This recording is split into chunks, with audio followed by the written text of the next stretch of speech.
CNN terror analyst Paul Cruikshank joins me now.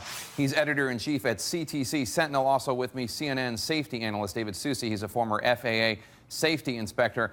Paul, let me start with you. What might intelligence officials know that we do not?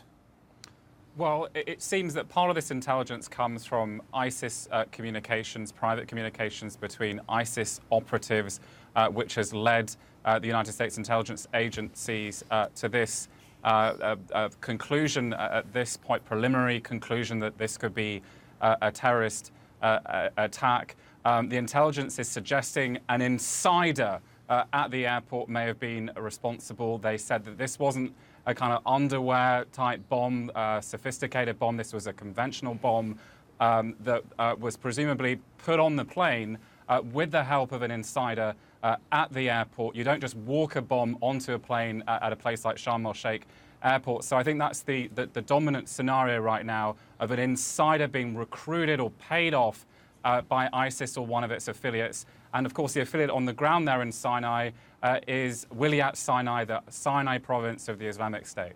David, both the UK and Ireland are now either delaying or suspending flights from Sharm el-Sheikh, the resort town in the southern tip of the Sinai Peninsula, from where this flight took off. Do you anticipate the U.S. and other Western countries to follow suit? I absolutely do, Jake. The risk assessment and the risk mitigation.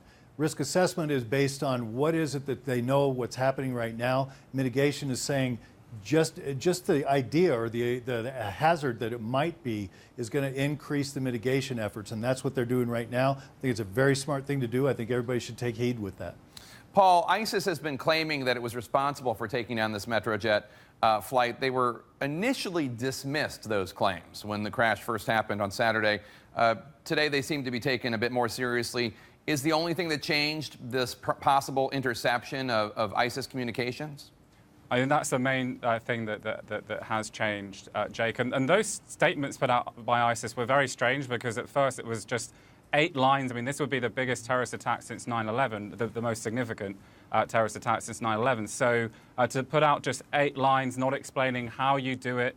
Today they released an audio tape saying that they weren't going to explain exactly how they did it. Well, if they'd recruited an insider at Sharm el-Sheikh Airport, that might explain why they were being so coy. They didn't want to give the game away, perhaps. David, what are the chances that a bomb cleared security and then made it onto the plane?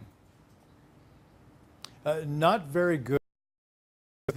The airport there, I just finished my airport security recertification just a couple of months ago. We studied that airport specifically as well as others. But in that scenario, they have very sophisticated baggage screening processes, including the barometric pressure changes, so that if it was a barometric bomb to go off at altitude, it would have been detected before it got onto the airplane. So it's as far as airports go, the baggage screening and getting in it through security is really difficult to do.